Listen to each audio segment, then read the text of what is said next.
भाई बीमार या कमजोर पड़ जाए तो दूसरा भाई बिना उसकी प्रॉपर्टी या जमीन खरीदे उसकी मदद नहीं कर सकता। जिस रब ने एक भाई को दूसरे भाई का सहारा बनाकर भेजा है वही एक दूसरे की शक्ल ना देखने की कस्में खा लेते हैं। और मैंने तो ऐसा भी देखा है कि एक भाई मर गया फिर भी दूसरा भाई उसका चेहरा देखने नहीं आया। एक भाई दूसरे भाई के लिए क्या होता है हमें करबला वाले बता कर गए हैं।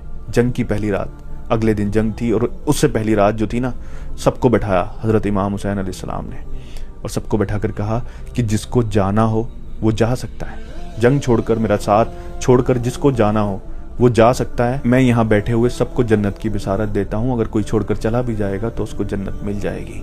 और फिर इतना कहने के बाद जो चिराग वहां जल रहा था वो चिराग बुझा दिया ताकि लोगों को वहां से उठने में, वहां से उठकर जाने में शर्मिंदगी ना हो। थोड़ी देर बाद कहा कि अब्बास चिराग जलाओ।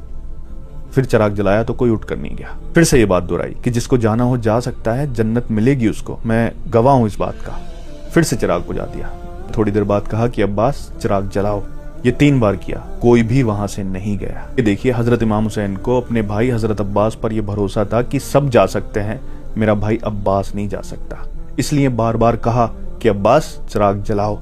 हजरत अब्बास जब शहीद हुए ना करबला के मैदान में, दोनों बाजू कटे हुए थे, पूरा शरीर छल्ली हुआ था तीरों से, दुश्मनों ने इतना छल्ली कर दिया था। वो जब जमीन पर गिरे तो अपनी भतीजे के लिए मोहब्बत, किसके लिए पानी लेने गए थे? अपनी भाई की बेटी के लिए। ये होता है भाई। फिर जब घोड़े से नीचे गिर गए, हजरत इमाम हुसैन ने उन्हें अपनी बाहों में, अपने बाजुओं में लिया। तब पता है वो क्या कहते हैं? वो कहते हैं कि भाई मुझे, मेरे जिस्म को यहीं दफन कर देना, वहां लेकर मत जाना। मैं शर्मिंदा हूं, अपनी भतीजी के लिए पानी नहीं ले जा सका।